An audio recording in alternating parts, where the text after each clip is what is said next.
pada bagian ini kita akan mempelajari mengenai gerak sepanjang lintasan lurus. Jadi bagian ini akan kita bagi-bagi atas beberapa video. Yang pertama akan kita pelajari adalah mengenai perpindahan atau yang dikenal dengan displacement, waktu, dan juga kecepatan rata-rata atau average velocity. Pada gambar ini terlihat kita punya sebuah mobil balap di sini yang berjalan dari titik start sampai titik finish. Untuk dapat mempelajari gerak dari mobil balap ini, kita butuh mendefinisikan suatu sistem koordinat. Jadi di sini kita mendefinisikan bahwa kita punya satu sistem koordinat, kita punya sumbu X di sini. Ya, ini adalah titik 0 tepat pada titik start. Mobil balap berjalan pada lintasan lurus sepanjang sumbu X ini dan memiliki titik 0 sebagai posisi awalnya. Dalam mempelajari gerakan mobil balap ini, kita harus memilih satu bagian dari mobil balap yang mewakili seluruh mobil. Jadi untuk kasus ini kita pilih satu titik di depan mobil balap. Titik inilah yang kita anggap mewakili seluruh mobil balap. Sehingga sekarang kita anggap mobil ini sebagai suatu partikel titik ya. Jadi satu titik yang bergerak kita anggap di sini. Jadi kita pilih di sini titik yang paling depan. Jadi gerakan partikel yang merepresentasikan mobil balap itu dideskripsikan sebagai perubahan koordinat dari posisi partikel dalam sebuah interval waktu. Sekarang kita coba pelajari pergerakan mobil balap ini. Setelah mobil balap bergerak dari titik start dan berjalan selama 1 detik, ya, mobil balap ini berada pada posisi di titik P1, yaitu yang berjarak 19 meter dari titik start atau dari titik awal. Jadi ini adalah posisi pertama di mana kita mau mempelajari pergerakan dari mobil balap ini. Setelah mobil balap berjalan selama 4 detik, mobil balap ini tiba pada posisi P2, yaitu 277 meter dari titik awal. Ya. Jadi kita mau menyelidiki perjalanan mobil balap dari titik P1 ke titik P2. Perpindahan atau displacement dari mobil balap ini, ya, dari titik 1 ke titik P2 ini yang mau kita selidiki, ini adalah sebuah vektor yang ditarik dari P1 ke P2. Komponen sumbu X dari vektor displacement yang warna biru ini, kebetulan vektor kita terletak pada sumbu X. Kalau dia tidak terletak pada sumbu X, kita harus proyeksikan vektor ini terhadap sumbu X untuk mendapatkan komponen sumbu X-nya. Jadi pada kasus ini komponen sumbu X dari vektor displacement itu adalah perubahan nilai X, ya, dari 277 kurang 19 yaitu 258 meter yang terjadi sepanjang interval waktunya, yaitu 3 second. 4 second dikurang 1 second sama dengan 3 second. Kecepatan rata-rata mobil balap sepanjang interval waktu ini adalah sebuah besaran vektor yang komponen sumbu X-nya adalah perubahan X dari P1 ke P2 dibagi dengan interval waktu. Ini sama dengan 258 meter dibagi 3 second. Jadi kecepatan rata-rata mobil balap pada interval waktu ini adalah 86 meter per second. Secara umum, kecepatan rata-rata mobil balap ini atau kecepatan rata-rata itu bergantung pada interval waktu tertentu yang dipilih. Jadi sangat bergantung pada beda interval waktu, beda kecepatan rata-ratanya. Contohnya, kalau kita mau selidiki mobil balap ini 3 second sebelum balapan dimulai, kecepatan rata-ratanya 0, karena 3 second sebelum balapan dimulai mobil masih diam, ya, di garis start, dan perpindahannya adalah sama dengan 0, sehingga kecepatan rata-ratanya juga sama dengan 0. Sekarang kita generalisasikan konsep dari kecepatan rata-rata ini. Pada waktu T1, ya, pada waktu T1 mobil berada pada titik P1 dengan koordinat X1.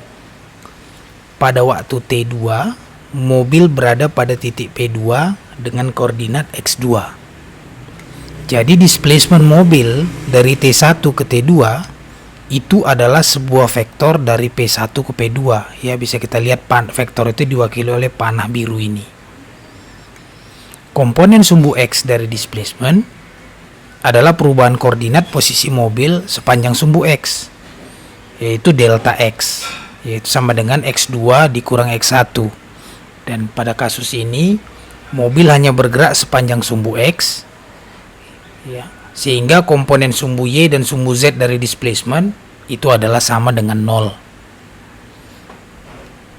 Komponen sumbu X dari kecepatan rata-rata ini adalah komponen sumbu X dari displacement dibagi dengan interval waktu delta T di mana displacement tersebut terjadi. Rumusnya ditunjukkan seperti ini ya. V AV X. Ini adalah rumus AV itu average, ya, kecepatan rata-rata pada sumbu X ya. Ini X-nya di sini yaitu delta X dibagi delta T. Delta X ini adalah komponen sumbu X dari displacement. Pada kasus kita yang di atas ini, kecepatan rata-rata sumbu X dari mobil balap adalah positif. Maksudnya apa? Ini berarti bahwa selama interval waktu yang kita selidiki, koordinat X-nya mengalami kenaikan. Ya, X2 lebih besar dari X1. Dan mobil bergerak ke arah sumbu X positif. Jika partikel ya mobil ini juga kita anggap sebagai partikel seperti yang sudah kita bicarakan tadi. Jika partikel bergerak ke arah sumbu X negatif, artinya misalnya contohnya dari P2 ke P1, maka kecepatan rata-rata pada interval waktu yang kita selidiki itu adalah juga negatif. Ini adalah aturan tanda untuk kecepatan pada sumbu X. Ya. Yang bagian kiri dari tabel ini adalah kondisi dari koordinat X-nya. Yang kanan adalah tanda dari kecepatan atau kecepatan rata-rata pada kasus kita ini. Contohnya, jika koordinat X-nya positif, ya misalnya benda partikel kita bergerak dari X1 ke X2, X1 positif, X2 positif, dan mengalami peningkatan, artinya X2 lebih besar dari X1. Nah, jadi dia menjadi lebih positif, maka kecepatan rata-ratanya adalah positif. Partikel bergerak ke arah sumbu X positif. Nah, jika X-nya dua-duanya positif ya, awal dan akhir positif, tapi mengalami penurunan, jadi kayak kasus kita tadi mungkin dari X2 ke X1, dia menjadi kurang positif, maka kecepatan rata-ratanya adalah negatif. Partikel bergerak ke arah sumbu X negatif. Nah, bagaimana kalau X1 dan X2-nya itu negatif, tapi dia mengalami peningkatan, misalnya X1-nya minus 4, X2-nya minus 1, menjadi kurang negatif ya. Jadi dia pindah dari minus 4 ke minus 1. Maka kecepatan rata-ratanya itu positif. Partikel bergerak ke arah sumbu X positif. Nah, sebaliknya, jika koordinat X-nya dua-duanya negatif, ya awal dan akhirnya negatif, tapi mengalami penurunan, misalnya bergerak dari minus 1 ke minus 4, dia menjadi lebih negatif. Maka kecepatan rata-ratanya juga negatif dan partikel akan bergerak ke arah sumbu X negatif. Setelah kita mempelajari konsep mengenai kecepatan rata-rata, sekarang kita tiba pada bagian kedua, yaitu konsep mengenai kecepatan sesaat. Terkadang dalam beberapa kasus, jika kita ingin mempelajari gerak suatu partikel, kita hanya perlu tahu mengenai kecepatan rata-rata dari partikel tersebut. Sebagai contoh, ya, pada sebuah balapan di lintasan lurus.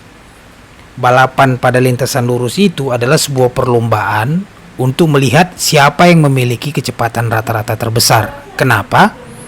Karena mobil dengan kecepatan rata-rata terbesar itu adalah mobil yang dapat menempuh jarak, mengalami perpindahan delta X dari mulai garis start ke finish dengan interval waktu yang paling singkat.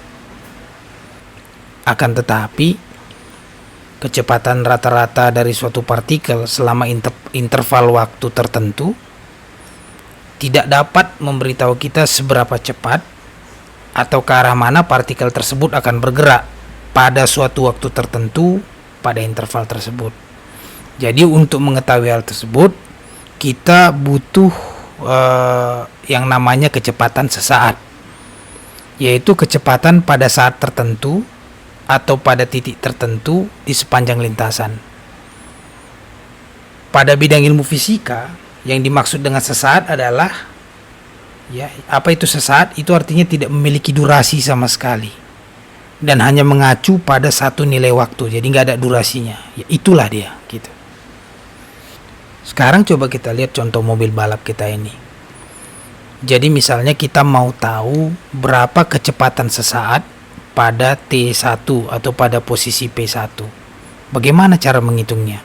Tadi kita udah belajar mengetahui bagaimana mencari kecepatan rata-rata pada P1, mobil bergerak dari P1 ke P2. Nah, untuk mencari kecepatan sesaat ini, kita bekerja dengan ide yang sama, tapi sekarang P2 ini kita pindahkan menjadi semakin dekat dan semakin dekat ke P1. Akibatnya apa? Kalau P2 kita geser ke kiri, jadi daerah yang kita selidiki menjadi semakin kecil, maka yang terjadi adalah delta X dan delta T-nya akan menjadi sangat-sangat kecil. Kemudian kita hitung kecepatan rata-ratanya, yaitu V average sumbu X-nya itu adalah delta X per delta T pada interval yang semakin kecil tersebut. Tapi kita harus ingat, walaupun delta X dan delta E menjadi sangat-sangat kecil, ya delta X-nya menjadi sangat kecil, delta T-nya menjadi sangat kecil, tapi rasio atau perbandingan antara delta X dan delta T-nya tidak harus juga kecil, ya, karena ada perbandingan. Jadi dalam bahasa kalkulus, jadi limit dari delta X per delta T pada saat delta T menuju 0, ya. Pada saat delta T menuju 0 artinya T2 itu hampir dekat sekali dengan T1. Kalau kita bisa lihat jadi seperti berhimpit. Ini dikenal sebagai turunan dari X terhadap T, yang kita juga tulis sebagai, kita kenal sebagai dx per dt. Kecepatan sesaat itu adalah limit dari kecepatan rata-rata pada saat interval waktunya mendekati 0. Ini sama dengan laju perubahan sesaat dari posisi terhadap waktu. Jadi rumus kecepatan sesaat pada sumbu X kita diberikan oleh rumus ini, ya. Jadi ini limit pada saat delta T menuju 0 dari kecepatan rata-rata. Itu sama dengan dx per dt. Interval waktu delta T, ya, interval waktu itu nggak mungkin negatif, pasti selalu positif. Kalau dia selalu positif, berarti Vx memiliki tanda yang sama dengan delta X. Kenapa? Kalau ini selalu positif, berarti kalau ini negatif, ini negatif. Kalau ini positif, ini positif, ya. Jadi Vx selalu memiliki tanda yang sama dengan delta X. Apabila Vx positif, berarti bahwa nilai X mengalami kenaikan. Kalau Vx-nya positif, X-nya mengalami kenaikan, partikel bergerak ke arah sumbu X positif. Apabila Vx negatif, X mengalami penurunan, partikel bergerak ke arah sumbu X negatif. Ya, sebuah benda itu dapat memiliki X positif dan Vx negatif atau kebalikannya, ya. Ingat, di sini memiliki X positif dan Vx negatif, bukan delta X, ya. X-nya bisa. Kenapa? Ya, kita lihat tadi misalnya, X-nya bisa sama-sama negatif, tapi Vx-nya bisa beda, ya. Tergantung apakah dia semakin negatif atau berkurang negatifnya, atau semakin positif atau berkurang positifnya. X itu menginformasikan kita tentang posisi benda, sementara Vx menceritakan bagaimana benda tersebut bergerak. Jadi dengan informasi ini kita juga memiliki aturan yang sama untuk kecepatan. Jadi aturan ini, ya, ini persis sama dengan slide yang sudah kita berikan tadi. Jadi aturannya sama, baik itu pada kecepatan rata-rata maupun pada kecepatan sesaat, aturan tandanya. Kecepatan sesaat ini adalah besaran vektor. Jadi pada lintasan lurus hanya ada komponen X dari vektor kecepatan yang tidak sama dengan 0. Komponen Y dan komponen Z-nya sama dengan 0. Pada kasus gerak yang lebih umum, ya, bukan gerak pada lintasan lurus, kecepatan sesaat dapat memiliki komponen X, Y, dan Z yang tidak sama dengan 0. Nah, ketika kita mengacu pada kata kecepatan atau velocity, yang kita maksud adalah kecepatan sesaat, bukan kecepatan rata-rata. Kita sering menemui kesalahan pengertian, ya. Maksudnya begini, pengertian kecepatan, ya, atau dikenal sebagai velocity, sering disalahartikan dengan kelajuan atau speed. Jadi dua konsep ini adalah dua konsep yang berbeda, ya. Kecepatan atau velocity tidak sama dengan kelajuan atau speed. Kelajuan itu adalah jarak tempuh, ya, distance, dibagi dengan waktu. jarak. Sementara kecepatan adalah perpindahan atau displacement dibagi dengan waktu. Kelajuan sesaat V ini adalah mengukur seberapa cepat partikel bergerak. Sementara kecepatan sesaat itu mengukur seberapa cepat dan ke arah mana partikel bergerak. Ya. Jadi di mobil atau sepeda motor, ya kita lihat itu ada yang namanya speedometer. Jadi yang diukur oleh alat yang namanya speedometer ini adalah kelajuan sesaat, bukan kecepatan sesaat. Karena dia hanya mengukur besarnya, tidak peduli arahnya kemana. Kelajuan sesaat itu adalah merupakan besar dari kecepatan sesaat, besarnya ya. Sehingga nilainya tidak akan pernah negatif. Ingat, kecepatan itu vektor. Vektor itu artinya dia mempunyai besar dan arah.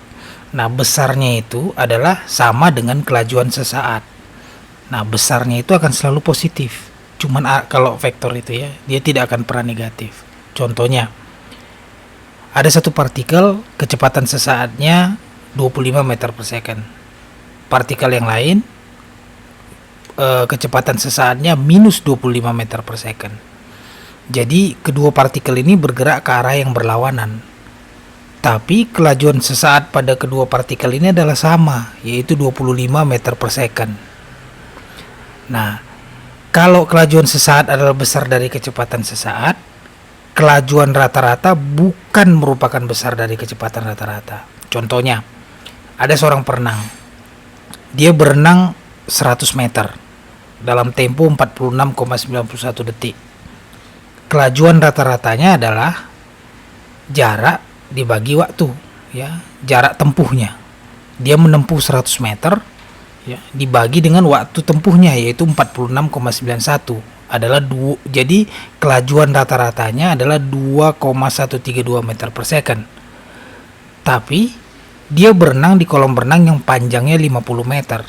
Jadi kalau dia mau menempuh jarak 100 meter berarti dia harus bolak-balik. Dia berangkat sekali terus balik lagi. Ya, jadi dia start dan finish di tempat yang sama. Maka perenang tersebut ya, di total displacement dari perenang itu adalah 0. Kenapa? Karena perpindahannya 0. Dia tidak berpindah. Dia finishnya di tempat dia mulai start. Akibat displacementnya 0, kecepatannya juga 0. Karena apa? Karena kecepatan itu adalah perpindahan dibagi dengan waktu.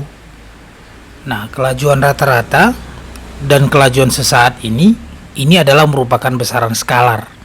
Jadi berbeda dengan kecepatan rata-rata dan kecepatan sesaat yang merupakan besaran vektor. Jadi untuk lebih mengerti konsep ini kita lihat contoh soal ini. Ya, jadi ada seorang pengamat. Dia berada pada suatu tempat. 20 meter di sebelah timur dari pengamat terdapat seekor harimau yang mengendap-endap. Jadi harimau ini mengendap-endap karena dia mau memangsa rusa. Ya, dia sudah lihat rusa. Dia mengendap-endap. Posisi harimau 20 meter di sebelah timur dari pengamat. Ya. Jadi pada saat T sama dengan 0, harimau tersebut mulai berlari ke arah timur menuju rusa yang berada pada jarak 50 meter dari arah timur pengamat. Jadi begitu rusa mulai bergerak, disitulah waktunya mulai dihitung. Ya, dia berlari menuju rusa yang berada pada 50 meter di arah timur dari pengamat. Nah, model matematikanya, ya, koordinat sumbu X dari harimau diberikan oleh persamaan ini. Ya. Jadi tergantung pada detik keberapa dia. Kalau pada detik ke 0, ya, berarti dia berada pada jarak 20 meter terhadap pengamat. Ya, ini jarak terhadap pengamat ini. Lihat, kalau T-nya 0 ini 20 meter, T-nya 1 beda lagi, T-nya 2 beda ya. Jadi dengan ini kita bisa memprediksi di mana posisi harimau pada tiap detiknya. Tugas kita adalah pertama kita harus mencari perpindahan atau displacement dari harimau antara T 1 second sampai T2 2 second ya. Jadi ada interval waktu. Setelah itu kita harus mencari kecepatan rata-rata harimau tersebut pada interval waktu tersebut ya T1 sampai T2. Kemudian kita mencari kecepatan sesaat harimau pada saat T1 sama dengan 1 detik ya. Pada saat T1 sama dengan 1 detik berapa kecepatan sesaat harimau? Nah, untuk dapat menghitung kecepatan sesaat di sini, kita coba dengan cara mengubah interval waktunya menjadi semakin kecil dan semakin kecil. Nah, di sini kita ambil interval waktu yang pertama, kita hitung 0,1, kemudian lebih kecil lagi 0,01, kemudian semakin kecil lagi 0,001 ya interval waktunya. Jadi interval antara T1 dengan T2. Kita mau melihat kalau interval waktunya semakin kecil, maka kita akan mendekati kecepatan sesaat. Dari situ kita bisa prediksi kecepatan sesaatnya berapa. Terus yang terakhir, kita harus menurunkan persamaan kecepatan sesaat dari harimau sebagai fungsi waktu. Kemudian persamaan ini kita gunakan untuk menghitung kecepatan sesaat, yaitu Vx pada saat T sama dengan 1 dan pada saat T sama dengan 2. Nah, untuk bisa mengerti, bisa memvisualisasikan problem kita ini, saya berikan sketch kasar ya. Ini sketch ya kasar. Jadi, misalnya pengamat kita itu ada di sini. Ya, ini sumbu X ini menuju ke arah timur. Pengamat itu adalah berada pada titik 0 dan X0 ini 20 meter ke sebelah timur dari pengamat, yaitu pada saat T sama dengan 0. Ini posisi awal harimau. T sama dengan 0. Pada saat inilah harimau mulai berlari ke arah sini mau mengejar rusa. Ya. Tadi juga kita ada pertanyaannya, apa yang terjadi di X1, apa yang terjadi di X2.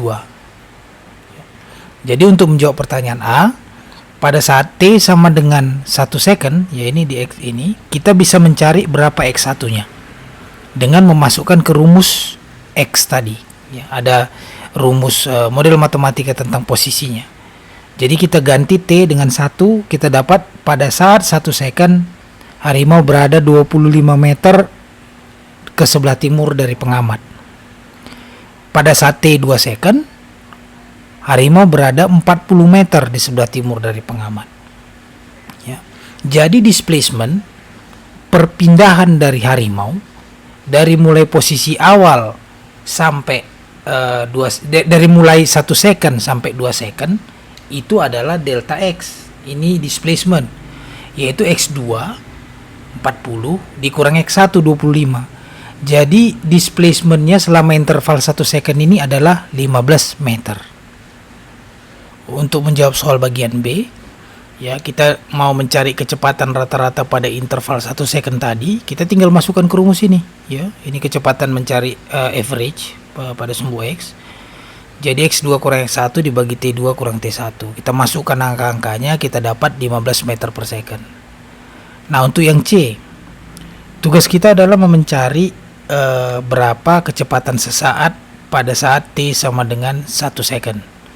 Nah, kita pilih interval pertama, yaitu 0,1 second. Berarti T2 adalah 1 second ditambah 0,1 second, 1,1 second. Nah, sekarang kita bisa cari pada saat 1,1 second di mana posisinya. Jadi pada saat T2 1,1 second, posisinya adalah kita gantikan di rumus ini T jadi 1,1 second, dapat 26,05 second. Nah, kalau kita udah dapat posisinya, kita bisa hitung kecepatan rata-ratanya pada interval 0,1 second ini. Kita masukkan angka-angkanya, kita dapat kecepatan rata-ratanya pada interval sebesar 0,1 second adalah 10,5 meter per second. Nah, dengan prosedur yang sama, kita dapat menghitung kecepatan rata-rata untuk interval-interval lain. Contohnya, intervalnya kita bikin semakin kecil. Dari 0,1 second, sekarang 0,01 second. Dengan prosedur yang sama dengan ini, kita dapat bahwa kecepatan rata-ratanya adalah 10,05 meter per second. Nah, kita bikin lagi intervalnya menjadi semakin kecil lagi. Jadi 0,001 second. Kecepatan rata-ratanya juga menjadi semakin 10,005 meter per second. Jadi kita lihat pada saat delta T menjadi semakin kecil dan semakin kecil, kecepatan rata-ratanya semakin mendekati 10 meter per second. Nah, dari sini kita simpulkan bahwa kecepatan sesaat harimau tersebut pada saat T sama dengan 1 second itu adalah 10 meter per second. Nah, untuk bagian D, untuk mendapatkan rumus kecepatan sesaat sebagai fungsi waktu, itu adalah kita turunkan persamaan X sama dengan 20 meter tambah 50 meter per second kuadrat kali T kuadrat terhadap T. Ya, ini adalah model matematika dari posisi harimau setiap saat. Nah, kita turunkan ini terhadap T. Kalau kita turunkan ini terhadap T, kita bisa lihat turunan 20 ini konstanta terhadap T ini 0. Turunan dari T kuadrat itu adalah 2T. Ya, 2 dikali 5 10. Ya. Jadinya rumusnya adalah, rumus kecepatan sesaat adalah 10T. Nah, kalau gitu tinggal kita cari. Kalau pada saat T sama dengan 1 second, T tinggal kita ganti 1 second, kita dapat 10 meter per second. Pada saat T sama dengan 2 second, kita dapat bahwa kecepatan sesaatnya adalah 20 meter per second. Nah, sekarang yang nggak kalah pentingnya juga adalah bagaimana kasusnya apabila kita mempunyai grafik XT. Apa itu grafik XT? Itu adalah grafik posisi partikel pada setiap waktu. Ya, jadi X terhadap T. Jadi pada waktu sekian kita tahu bahwa di mana posisi partikelnya terhadap titik acuan. Jadi kita dapat mencari komponen kecepatan pada sumbu X dari sebuah partikel yang bergerak dengan menganalisa grafik posisi partikel terhadap waktu, grafik XT. Contohnya seperti yang di bawah ini. Yang vertikal ini X, yaitu posisi partikel, dan yang di bawah ini adalah T, yaitu waktu. Grafik XT-nya itu adalah yang merah ini. Jadi yang merah ini menunjukkan pada waktu 4 detik misalnya, kita tarik garis ke atas, terus kita bisa tahu di mana posisi partikel pada saat 4 detik, berapa ratus meter dia dari titik acuan. Ya. Nah, misalnya kita mau mencari kecepatan sumbu X dari mobil balap yang kita lihat di kasus sebelumnya. Kita mau lihat, kita mau cari kecepatan sesaatnya pada titik P1. Bagaimana caranya? Jadi caranya adalah pertama kita gambarkan dulu. Kita tahu P1 pada 1 second. Oke, kalau gitu kita pilih titik P2 di gambar ini. Jadi contohnya kita pilih P2 adalah pada saat T sama dengan 3 second. Ya. Jadi pada saat T sama dengan 3 second, kita tahu sekarang kita tarik garis antara P1 dan P2. Ya. Kita bisa lihat di sini. Misalnya delta T-nya adalah 2 second, delta X-nya adalah 150 meter.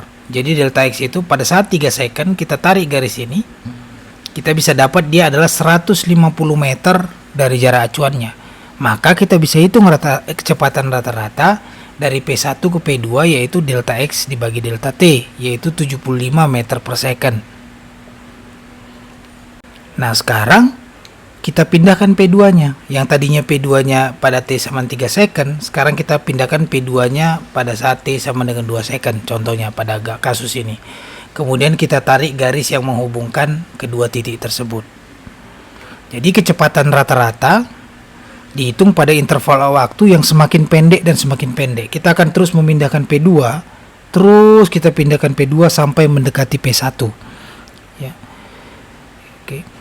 Jadi untuk kasus ini, misalnya pada kasus P2 pada titik ini, kita bisa dapatkan kecepatan rata-ratanya adalah 55 meter per second. Nah, sekarang P2 yang kita terus tarik sampai mendekati P1, pada suatu saat P2 dan P1 akan seperti berada pada satu titik. Ya. Itu yang kita bilang pada saat intervalnya itu mendekati 0, sangat-sangat kecil ya. Berarti, tapi kita ingat bahwa P1 dan P2 sebenarnya dia tidak berada dalam satu titik. Karena kalau dia berada dalam satu titik, dia tidak bisa kita tarik jadi garis, karena garis membutuhkan minimum 2 titik. Tapi karena dia sangat-sangat kecil, karena delta T mendekati 0, maka kita bisa anggap dia seperti berada pada satu titik. Jadi pada waktu kita tarik garis, kita dapat garis hijau ini ya. Jadi kemiringan, ya slope, kemiringan dari garis hijau ini yang menghubungkan P1 dan P2 yang sangat dekat sekali nih. Jadi P2-nya nggak kelihatan nama kita lagi. Ini sama dengan kemiringan dari garis singgung. Jadi ini seperti garis singgung kurva merah ini tepat pada titik 1, P1. Ya, garis singgung itu artinya garis tersebut menyinggung kurva hanya pada satu titik. Jadi bisa kita lihat bahwa kemiringan dari garis singgung itu adalah sama dengan kecepatan sesaat V pada titik ini, pada titik di mana garis singgung menyinggung kurva. Rumus dari kemiringan atau slope itu adalah tangen sudutnya ini ya, alfa, tangen alfa. Atau ini adalah tingginya ya,